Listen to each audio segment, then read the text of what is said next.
Herman Hoppes book, Democracy, the God That Failed, natural order and monarchy being superior to democracy. And I think it was Churchill that quipped something along the lines of, it's democracy is what the best system we have or something. And Hoppe obviously disagrees with that. I think that any system, it has the capability of being an abject failure. At the bottom of everything is engagement, and every system has its pros and its cons. But if there's some fundamental principles that aren't understood by the general population, then the general population can always be exploited. I think it's fair to say that certain governmental systems or certain societal systems are more prone to that than others, perhaps, or at least safeguards aren't in place. But plenty of times in the past, there's plenty of historical context for systems that have had protections in place, and those have systematically been sort of chipped away at until they don't exist anymore or they're ignored. And so, it's. I think that the fundamental issue here is education and an understanding of what natural law is, what natural principles are, and that's something that isn't taught. And because of that, of course, we leave ourselves open to all kinds of exploitation. If I can just go back one to the idea of democracy as it's presented now, I don't think anybody sincerely suggests that the form of democracy that is espoused in the modern Western world has anything to say about democracy to suggest that it's a good system, unless they're actively trying to use that system to control the people within it and to make money out of it. I mean, that is effectively what it is. I don't think any serious political philosopher over the ages has ever put forward democracy as we now regard it as being a sensible system by which people should live their lives. And when one looks at the way it's rolled out, well, the way it's practiced in societies like the United Kingdom or the United States, and then the suggestion that that model should be sort of gifted to countries that are in, say, South Asia or the Middle East is totally absurd, I would say, because in supposedly enfranchising people, in actual fact, all you're doing is imposing a system of daylight robbery. We were talking about the National Health Service on the most recent News Extra program that Mike and I were on together, and people obviously have different views about it, and I don't want to get dragged down that rabbit hole, but the fact of it is that the National Health Service costs over £200 billion every year now. And for what? But that would not be possible without the system of supposed democracy that we have now, which is in effect saying, well, you get to vote, and because of that, we're going to take all your money. So that's a pretty bad place to start. Going towards the idea of monarchy, again, I would suggest that it's a false binary, and I have to be careful what I say here because of the way in which we're covering the devolution agenda. But to my mind, the idea of a population as large as that of the United Kingdom, which is approaching, as far as we're aware, about 70 million people, the idea that that number of people should be under, well, control is not the right word perhaps, but under the government or governance of one individual is, again, ridiculous. So the suggestion that it's either a sort of representative democracy, which of course it isn't, or that one person can in any way have some sort of oversight or consideration for or regard for that number of people, again, is ridiculous unless there is actually a system that operates consistent with that. So that at every lower level, there is a coherent system by which people receive the benefit of the monarch's benevolence or wisdom or whatever it should be. But of course, we don't have that. We have a monarch and then nothing, in effect. I mean, I know I'm oversimplifying and not actually factually representing the situation, but it doesn't correspond. So I think both systems have enormous problems, and loath as I am to bring him into the conversation this early, Yuval Noah Harari,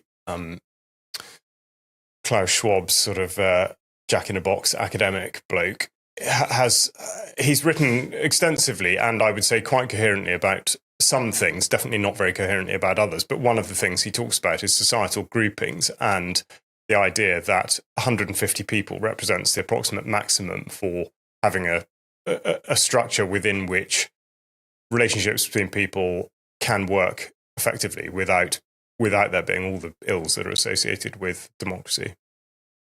So those are some of my thoughts on the answers that are presented, but I don't think any of them are actually answers. I think I'll just add a little bit to that if I could. So the United Kingdom, let's say Britain, is, and in fact others would even argue that it's not even Britain, that it's England, was never a democracy. It was a constitutional monarchy, and the role of the monarch is one of these instances where the role of the monarchy has been changed over the years and subverted, in fact, by the occupants of the role in many cases as well. I mean, if we look back through post Battle of Hastings history of England, actually there aren't too many kings or queens of England that we can say did a good job. Henry VII is one that I think did a good job. Queen Anne, while she lived, did mostly a good job. But the role of the monarch was to, and once we became a constitutional monarchy, was to do that, to uphold the constitution and act as a limit on the excesses of Parliament, and that's something that has been long since forgotten by the current incumbents of the position. So I've from a constitutional point of view, I've been quite in favour of monarchy in the UK, not at all in favour of the royal family, because they are not doing the job, and in fact they're so caught up in their own personal political machinations, particularly around environment and climate change and these kinds of things, that they long since forgotten what the role is supposed to be. So, and it's the same in the United States. Okay, their constitution was created, as you say, and didn't sort of develop naturally, but it was created out of what they perceived to be the best aspects of constitutions in Britain and France in particular, which you could argue developed naturally over hundreds of years. But all the protections that constitution, that when the founding fathers wrote that constitution, they put protections in to try to limit the ability of future governments and future federal powers to the kinds of excess that they perceived they were likely to enter into, and those limitations have been systematically chipped away at in both countries, in the UK and in the United States, so that they don't basically exist anymore. The constitutions of both countries are ignored, and of course in Britain the constitution is ignored because people say there isn't one, because it's not in one place, and it's complex and it's hard to follow and so on. But of course, something which has developed and evolved over, since basically certainly 1,000 years, is naturally going to be complex and difficult to understand. But that doesn't make it wrong. We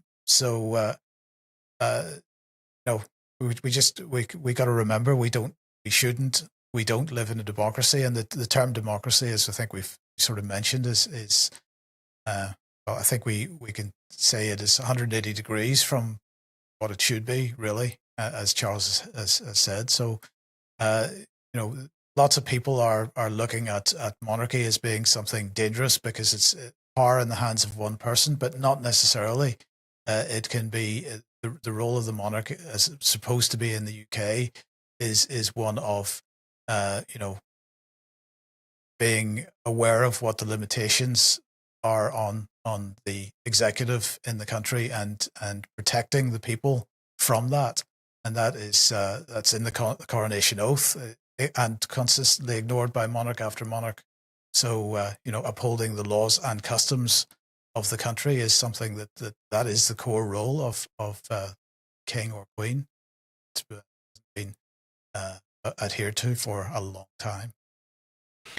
At the risk of falling into the logical fallacy of the no true Scotsman argument, there hasn't been a real democracy, or there hasn't been a real monarchy, but still striving towards something is better than simply brushing it aside.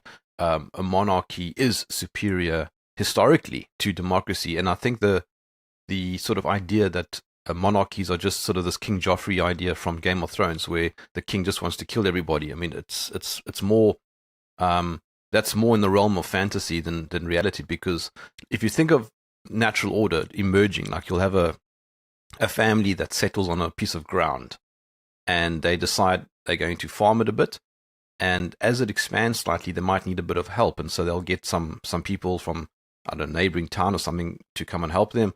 They might offer them some perks to stay on the property, and then over time it builds and it becomes something, but it still belongs to the family, the farmer himself. Yeah, but historically, if we look at the history of all this, we've seen a number of styles of monarchy in England, for example. We've seen I mean, this is probably an oversimplification, but nonetheless, it gives an idea. We've seen the sort of really unpleasant dictatorial monarchy that it believes that they own everything, and therefore they are in complete control and can do what they like, and they are the sort of King Joffrey figure from Game of Thrones. We have seen that in the past, but we've also seen weak monarchs that are totally manipulable, and you end up actually with more or less the same type of outcome. Henry VIII would be a great example of that. The people around him played him left, right, and center over the fact that he couldn't have children, and you sort of see an expression of how he was totally subverted in his own mind by this. There's a if you go to the Tower of London, there's a suit of armor from Henry VIII's later life, and it's got this massive bulge in the crotch area because he was clearly trying to imply that he was an extremely virile person, and that he still was able to do it, sort of thing. But that just, to me, when I saw that, it came across to me as someone who was actually quite, from a mental health point of view, not quite all there, that he needed to make that kind of demonstration. And so he was completely manipulated in many ways by many, many people. And on the other hand, as I say, we have had some strong leadership from monarchs, Henry VII being a good example of it. So it's a bit of a lottery with what you end up with at the same time. So I take all your points. You're absolutely right that type of thinking is something that is a feature of monarchy, but it relies on the person occupying the post being able to think that way, and to having the personal strength to follow through on it, and not fall into the sort of psychopathic mold that we've seen from many monarchs over the centuries. I think Louis XV was also considered fairly weak. Maybe. I can't quite recall, actually. But what I would like to say, first of all, I'm feeling a bit left out because I don't even know what Game of Thrones is. But I do have another. It's a detective story, Charles. Yeah. Let's not get into that. But I do have a cultural reference, which I think the audience will engage with on a far more profound level, let's say. Now, I disagree with you. I don't think that that a monarchy or a monarch does in fact conform to the idea of the natural order. I don't think that a monarch does come naturally. And what I would like to do is go back, because you're specifically talking about property and land ownership and people belonging to a particular bit of ground or the ground belonging to the people. And I think it's a very, very interesting thing. And my belief is, in fact, that this rot, as I would describe it, started with the agricultural revolution, the first of many agricultural revolutions, in that people had, as they still do in quite a lot of parts of the world, moved according to where there was food, exactly like migratory birds or animals do. And there was no problem with that. And quite how it came about, obviously, I can't explain because I wasn't there. But what happened was that people who had existed on harvesting fruits and other things that were available at particular places at particular times, and otherwise off animal products, by and large, okay, I'm way oversimplifying, but taking advantage of what was there, were convinced that their lives could be different if they started to eat slightly different things, mostly grains. And I don't want to get drawn into some of the stuff that we've talked about in previous weeks, but if you look at where the human health, where we have concerns, it's very interesting to look back to the genesis of that in terms of agriculture being a system by which we control what we eat rather than the other way around. So there's that side of it. But what that means is that immediately you're creating an artificial system. You're trying to make land do something that it wasn't actually planning to do. And that persists today. And I think that's something that needs to be questioned. I appreciate we are where we are, and we do have a certain number of people that need food, and you can't just change overnight. So, but still, I do think to go back to the point at which this changed is incredibly significant, because the moment you do put people in the same place and ask them to try to exist in a particular way, then with that comes a loss of liberty and an ability to control. And it was exactly the same sales pitch then as it is now, which concerns productivity, which is, well, look, if you grow this stuff now, then you can produce a surplus. So we'll produce a surplus, and then we'll produce more children, and then they will help us work, and then they consume the surplus, and you see where this is going, and it continues and it continues. And so, to get to my cultural reference, which I've been absolutely itching to get into one of these banter sessions, I'd like to quote Australia's premier philosopher, Michael J. Crocodile Dundee, because he's asked, when he takes Sue Charlton out into the bush in the first film, she asks him about all the sorts of issues that he's concerned with, and he doesn't really have any axes to grind. And she says, okay, what about land rights? What about the Aboriginals' claim to the land?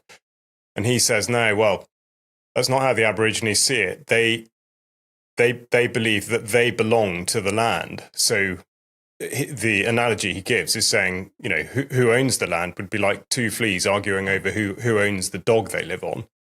And I know that seems glib, but actually that goes right to the heart of it. And this idea that you can demarcate an area and say that it's yours gives somebody else the potential to try to muscle in or to use that as leverage or whatever it is. The point is that it's only from that you can enter into any kind of situation where monarchy can be proposed or suggested or to come about. Whereas if people were still largely migratory, nomadic, for example, you can see that clans and family groupings would develop, but there would be no need for anything more than that, because you don't need the structure, because you haven't constrained yourself by this rigid association with a particular plot of land and a particular way of life that you're trying to force onto the land rather than the other way around. I just think, I don't want to totally divert the conversation, but I just think it's a really important point to make, that we have gone so far down the track that we've sort of forgotten, in a way, when we're talking about the natural order, we have actually forgotten what the natural order really means. Well, let me ask you something about that then, because if we look at indigenous people in what is now the United States or Canada, and they lived that way as well. But those clans eventually grew big enough that they ended up for centuries at war with each other over what? Was it over natural resources? Was it over the right to be on a particular piece of land at a time and get access to the animals and the fruits and so on, and they could get access to? So at that point, once you're, is that not a natural? Was that not a result of natural progression, and therefore they had, their nations became larger than just family sized, and they ended up with a chief. So there seemed to be a natural development of a head of the equivalent of a monarch of the tribe, and the tribe is much bigger than a single family or a single clan. So does that not sort of suggest that the argument you've made is only correct up to a point? Yeah, I'm sure it is, and I mean I certainly don't know enough about that period of history to be able to give an objective viewpoint on it, because one wonders what other factors, what other influences there may have been, which may or may not have been accurately recorded in history. And I think with any society that has in fact, any tradition of history, it's always very difficult to determine exactly what has brought about what.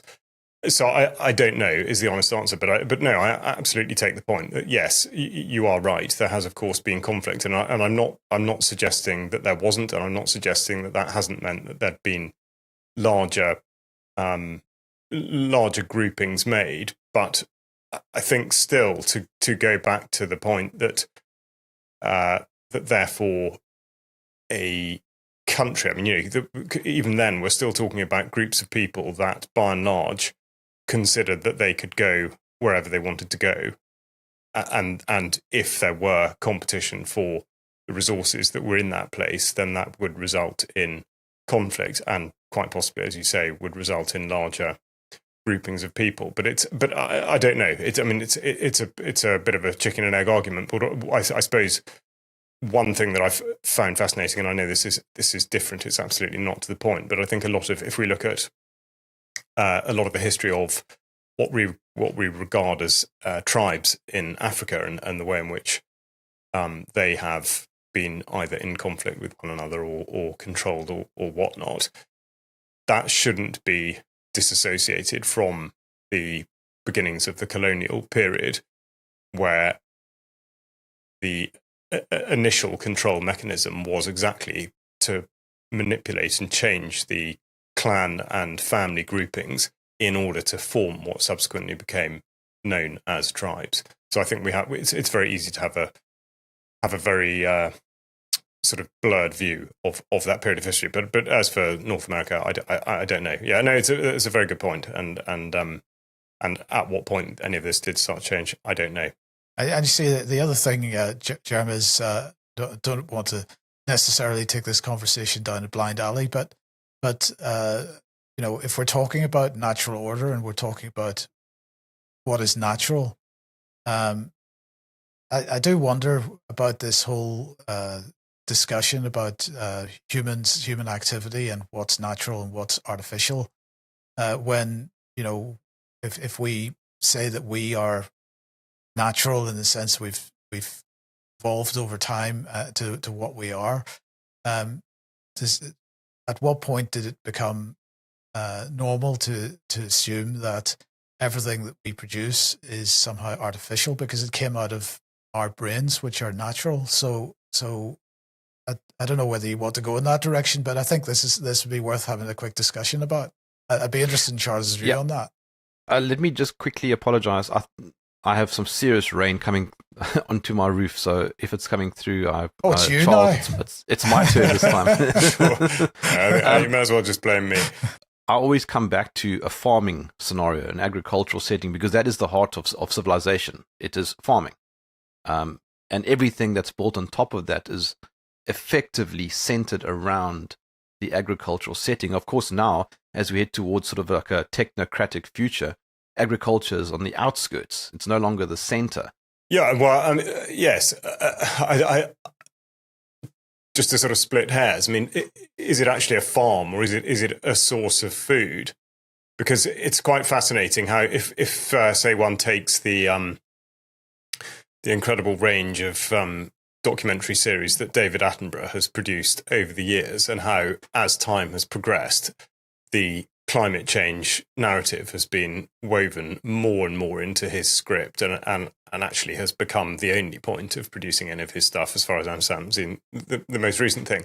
But I do remember watching one of his things quite recently, or it might not have been a documentary, but anyway, he was talking about, it was actually not dissimilar to what Alan Savory talks about in terms of rehabilitating desolate plains or areas of land that have had major vegetation loss and rehabilitating them via livestock. I mean, not necessarily what we might regard as domesticated livestock, but with animals.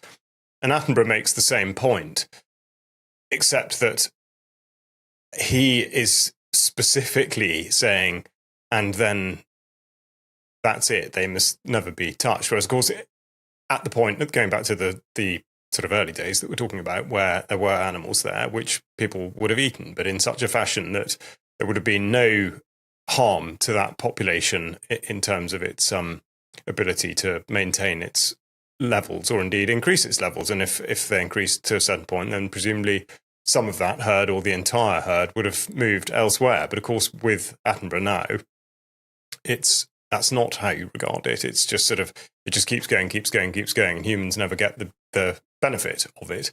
So yes, a source of food, because I think for us to imagine that food can only come from agriculture, as in practices where we are controlling the meat or plant resources, I think is wrong. When you look at, okay, I live in the countryside, but there is so much food that is just there without you having to do anything about it.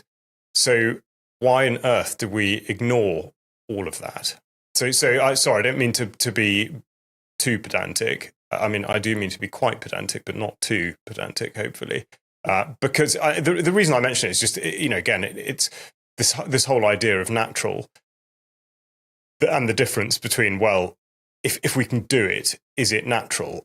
And so we're introducing the idea of cooperation, really, because of course your city-state you've just referred to, and that cannot work unless some people are going to do such and such a thing in order that other people are fed. I mean, otherwise, why on earth would you go and live in a city? I mean, there will be a little bit of food given what I've just said, but there will basically be no food.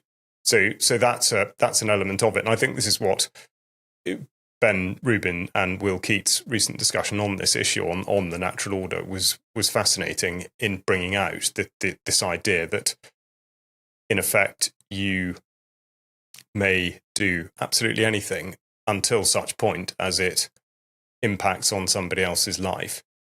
But of course, the twin aspect of that is this idea of cooperation.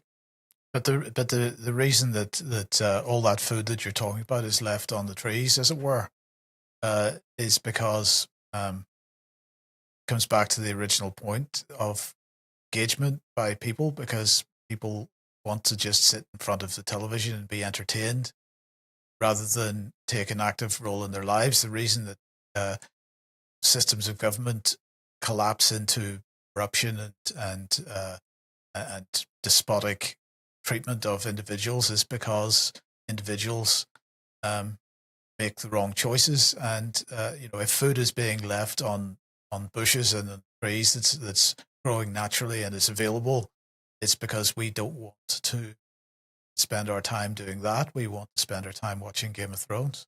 Yeah, well, this is it, and this goes back to whether it be a constitutional monarchy or some variant of democracy or whatever.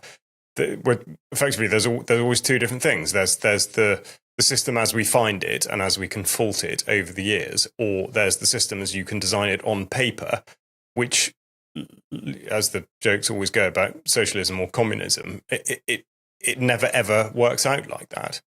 But does that mean that we should stop aspiring to be able to do it? And that relates exactly to the production and consumption of food, and indeed this whole idea of whether something is natural because it's possible. I mean, look, what Hoppe was ultimately arguing is that a democratic system is A, artificially designed and imposed, B, unsustainable because every democratic government becomes susceptible to being infiltrated, being bought, being manipulated, because the president doesn't have a long-term interest. He's only rent-seeking for 4 or 5 years or whatever. I think these are all fair points, and I think that it certainly implies that if you accept those points, it implies that for the reasons you've just suggested, monarchy is superior to democracy.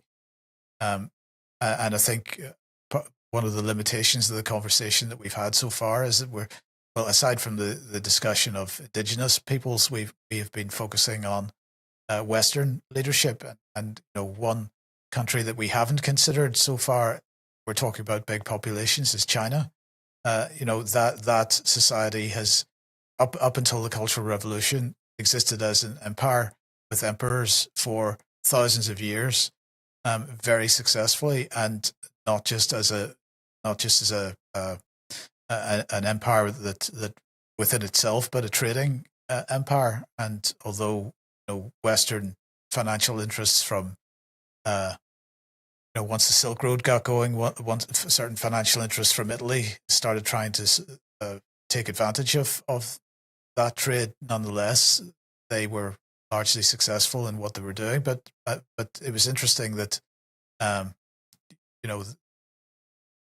China clearly, as big as it was historically, decided that it didn't need to be any bigger, so they built a wall with a view of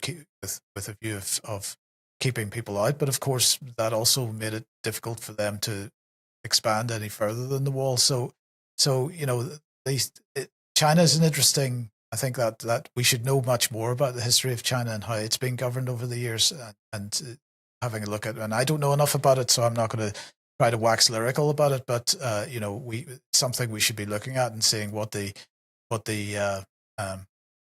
good aspects and undoubtedly bad aspects of that were over the centuries. I think that's a very good point. I was thinking about China also, and I think Japan.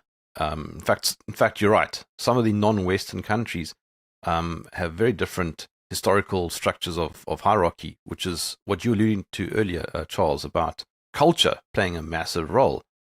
The whole world can't be run in the same way. That's absolutely obvious. I mentioned earlier Louis XV. I think it was Louis XVI who ended up triggering the French Revolution. And look at France now. But the French Revolution, it was really two revolutions. They had a revolution.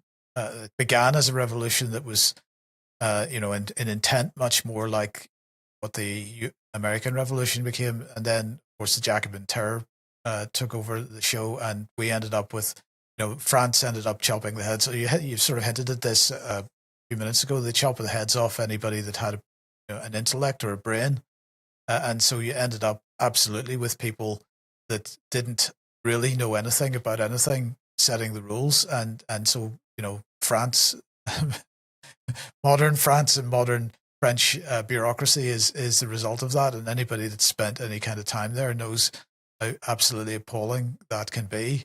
And of course, France exported that to other countries, North Africa and Lebanon and so on, and Syria, and they exported that way of doing government, which anybody that's lived there, Vanessa will tell you what those countries can be like in terms of just trying to get things done. How the French Revolution ended up and what came afterwards is a good example of when when sort of the populist mob ends up taking control. It doesn't necessarily work. But there is a pattern.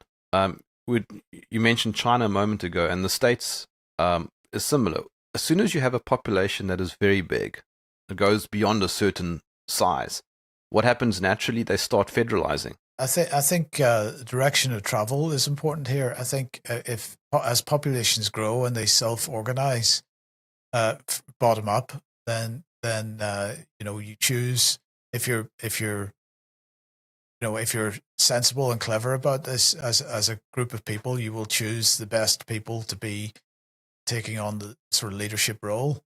The difficulty comes, as we're seeing in the UK, with this so-called devolution process, when the efforts to create these structures come top down, and that is when you start to see the autocracy coming along and saying, right, don't worry, this is all about bringing democracy to the local level and making sure that you get to no, that's not how it works. This is about bringing centralized control to the local level and making sure that locally the central controller has the right puppet in place. I don't know enough about the development of China to know if that's how those structures actually were created and what the effect on the ground is historically. That's something that I would like to know a lot more about. But I think that's an important distinction when we're talking about how federalized structures are created.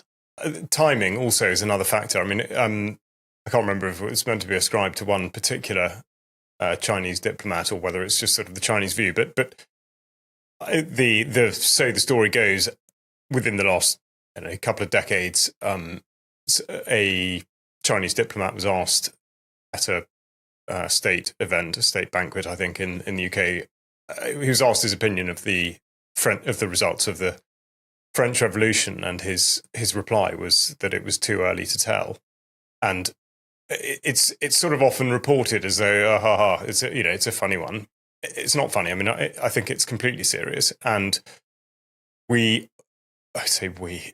all these societies that we talk about, whether they be defined by the idea of an ethnicity or nationhood or a state, they're all at different points in the various cycles they go through. And I think that's a really important point to make, because yes, I would agree with you that you can absolutely point to examples to reinforce your point about a federalist approach to this, that, and the other. I would say that what we're seeing in the United Kingdom at the moment is being sold as that, but completely missold. It's absolutely the opposite. And the point about society, let's say in the UK, is that we are at we're at a certain stage of this iteration of our civilization, if you will, that means that we are prone to or unable to do, or the conditions are set for something that they may not be ripe for in even France or China or the United States. And I think there are some very interesting, I mean, this is something I would like to look at more, but to look at the indicators, what are the associated factors with the sorts of things that we're talking about. And one of the things that springs to mind, which again I would like to investigate much more fully, is talking about culture, but particularly the way it expresses itself in art form. And this is something that Camille Paglia, the academic who's been controversial over the years, but this is something she talks about a lot, how the art of a civilization indicates at what point that is. And there's every suggestion that our, certainly British, Western, whatever, civilization is absolutely reaching an end point. I'm not saying the end, but an end point in this cycle because of the way that this art expresses itself. And she says typically that it brings out themes of, say, androgyny, or the idea that the male form is somehow pathetic, as compared with, say, the types of sculpture that Michelangelo was producing, of strapping muscular men and that kind of thing. So it's just those sorts of things are really interesting, not taken in isolation, but looked at alongside all the sorts of things that are happening politically in civilizations. And we talked about this the other week, actually. I was talking about Brits getting tattoos of stuff that they just simply don't understand. Whereas if you think, let's look at the former Soviet Union countries where there is still this ideal of the sort of perfect specimen. I mean, the propaganda posters, which go back many years and are in a way sort of laughable, but actually they do still mean something. And I think we've gone way beyond that now in the UK. So, but I think all these things are really related, and we should bear the whole situation in mind, not just what we might describe as the sort of political element of it. There are so many other factors at play, because if you don't consider the other factors, then you can't see how the population has been either brainwashed to ignore or go along with something, or indeed motivated to change it. Gavin McInnes has often said that everything is downstream from culture. And I think that kind of echoes your sentiment to some degree, Charles, that politics is not upstream from culture, but in fact it is downstream from culture.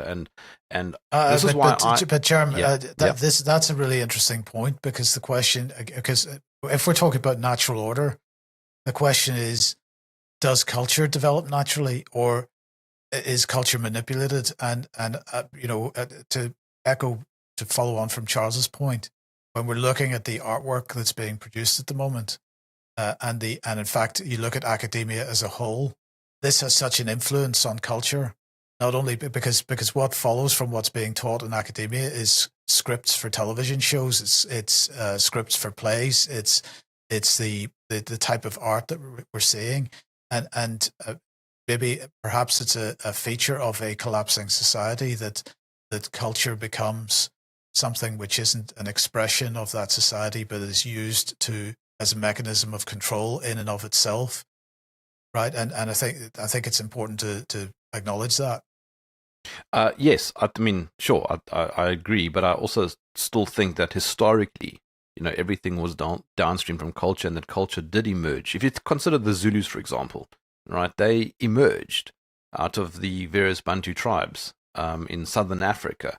And now here's what's interesting. They maintain their culture thanks to their sort of monarchical structure. So my question is whether that is because of democracy, or whether it actually even matters what your system of governance is, because so this is a question I suppose we're asking in this whole discussion: is democracy in and of itself such a weak system that it naturally collapses under its own weight, or is it that no matter what your political system, at some point, as people stop paying attention, or they relax their guard or whatever, the parasitic class moves in and perverts it to its own ends. And I think the problem here is that and we can discuss whether this is part of the natural order or not, whether there is naturally a minority within the human race which is parasitic by nature and psychopathic by nature, and that they will always move in and take control. And once that happens, then whatever your system of governance, you see the devolution of our culture, of our societies, and the tendency towards conflict and disgraceful treatment of individuals. Sure, and I think you're correct. But I mean, if you think about our understanding of modern democracy, I don't think any democracy has somehow led to more prosperity and freedom over the last 250 years or so. Consider the civilizations that have had the largest historical impact. You mentioned China, for sure. I mean, they were around for thousands of years, and as you said, successful. And I think the Roman Empire too, and that also wasn't really democratic. But I mean, okay, that's a whole different discussion. But part of its collapse is linked to its desire to constantly expand. Yeah, it's a really interesting point.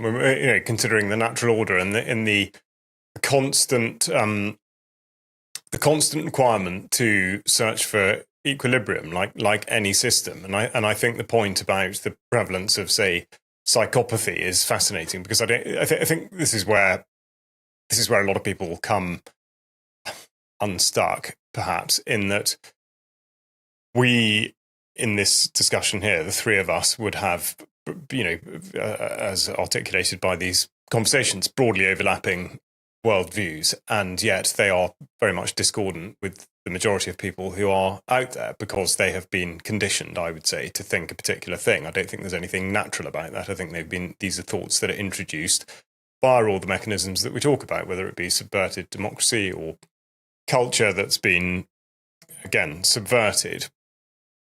But there is a well-recognized, well-documented quota, let's say, of people in any society who have a tendency towards psychopathy. There are all sorts of other things, but I believe that largely human nature, if that's what we're going to call it, doesn't really change, and therefore there will be times where the equilibrium is upset because a certain force will be able to exert itself in an unchecked sense, but not all the time. And I think, therefore, what we go through is a constant process by which those things do eventually self-correct, which goes back to the point I'm making about timing, in that I would imagine that the system surrounding us in the United Kingdom, I don't mean this in an apocalyptic,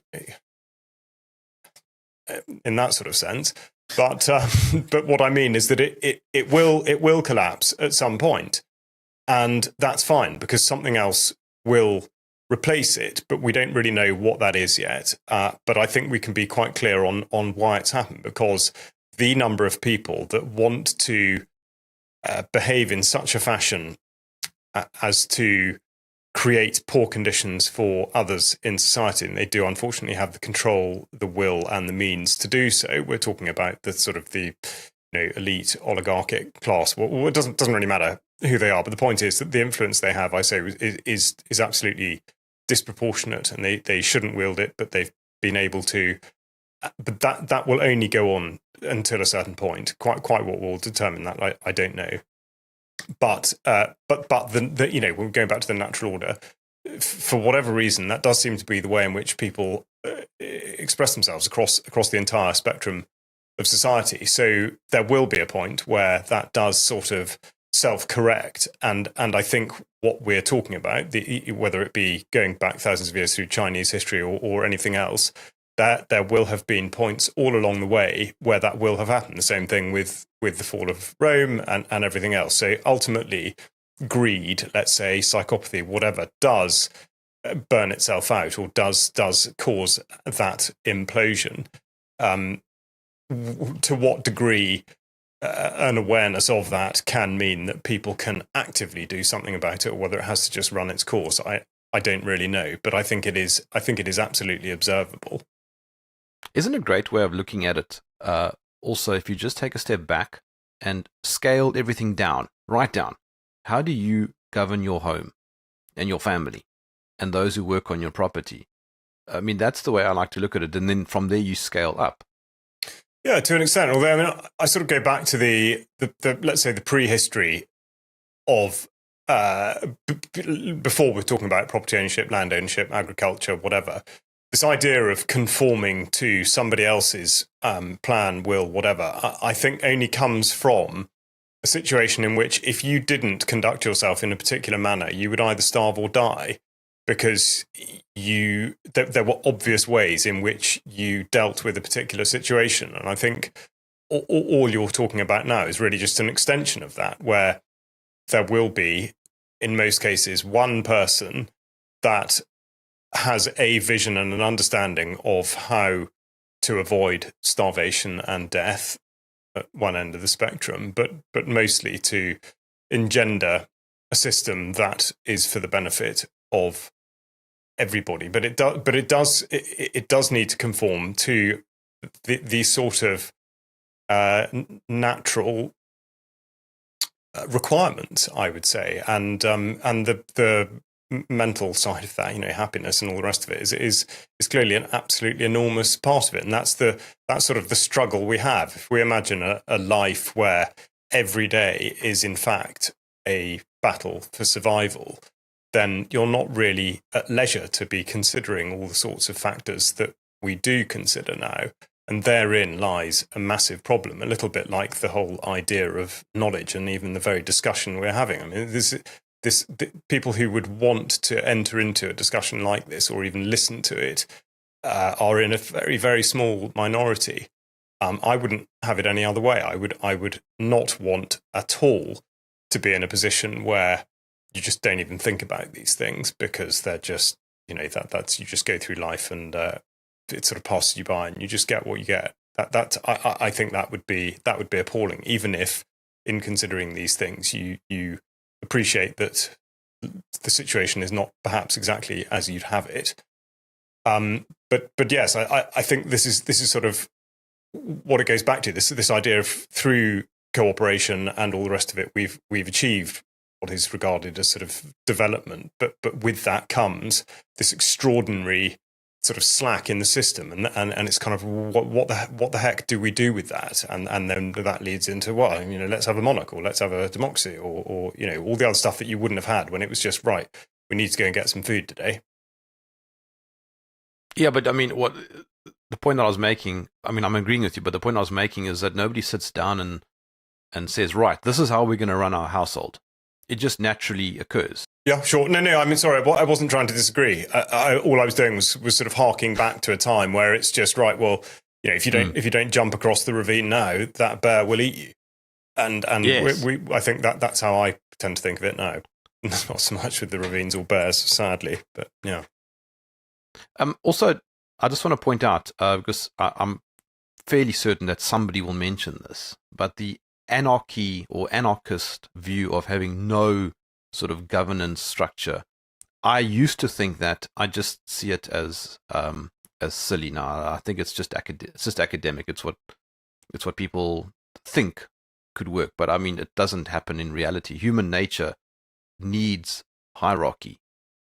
Well, I think that goes back to the "we are where we are" bit, and so it's largely a hypothetical. But I think I would say there's a pretty strong case for it in conditions where there's, if we talk about what the Will Keats proposition that you're at liberty to do whatever it is you would like to do until that encroaches on somebody else's ability to do the same. And if people are in such a situation where there is an availability of land, resources, etc., and therefore there is no need for people to necessarily come into conflict with one another, I can see exactly how that would work. And that, I mean, I don't mean to just turn this into a kind of cyclical conversation, but I do think that there is absolutely a way in which that can work without there needing to be any sort of formal hierarchy. Because look what you've just described. You've just described a family unit working, having a natural hierarchy. Well, no, as you say, you don't draw some document up and pin it on the house notice board. You just do it. And that's sort of the way I look at it. So I think the terminology is confusing. I think people have this idea that anarchy and chaos are the same thing. That's not how I see it at all. No, exactly. They're not the same. So the trouble is, largely in this day and age, it is of course hypothetical. There are I mean, I can't speak of one off the top of my head, but there are definitely some societies in various parts of the world that do exist more or less on that basis, without there being a rigid structure and any idea of a sort of defined leader that must be followed. But yeah, they are few and far between, and that's because of all the factors that I think we've talked about. I think to a certain degree, what we have been discussing is slightly academic. I think that for whatever, my question at the end of the day would be, the reality of our lives at the moment is, 70 million people in the United Kingdom and whatever the populations of other major states are at the moment. That's how we're organized at the moment. What comes next? In the event that this democracy experiment has failed, which undoubtedly it has, how are we going to self-organize to keep ourselves in one piece? Because when societies collapse, that can be quite a violent act. Now, maybe that's part of the natural order. Maybe that's something that is required. I don't know, but I'm sure it's something that most people would prefer to avoid. I am most concerned at the moment that people are so demoralized and disengaged that actually they're just going to sit and wait to see what's coming. And I think that's the best policy. I think these kind of conversations are completely fascinating because I think they provoke all sorts of ideas and thoughts that we really should have, but largely don't.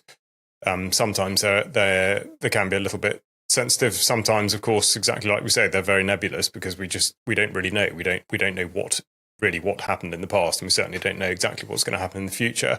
I think in looking at the United Kingdom in particular, in what would be described as Western civilizations, Western democracies, I think, yes, for sure, there probably will be violent conflict in some places as these systems collapse. But I think actually probably to a far lesser extent than we imagine. And I think that is it. This is exactly what I'm talking about insofar as a system sort of implodes rather than explodes, because I think that populations now, the UK in particular, has become so weakened. This is sort of how we finished last week, but the actual condition of the humans that are operating within this system is so far below what it was that I don't think that sort of level of activity is really even possible. So either mentally or physically. So I don't think there'll be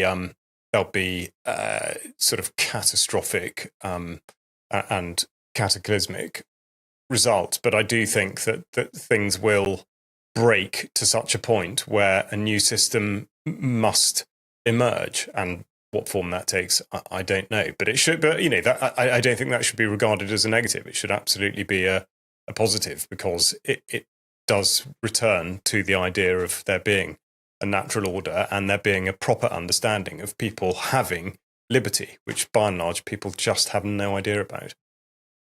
I'd very much like to see South Africa break apart into various kingdoms. I think we'll have a more successful future than we do right now. Yeah. But that's my personal view. Yeah. Okay, Charles, Mike, thanks for the discussion, for the banter. I'll catch up with you guys next week.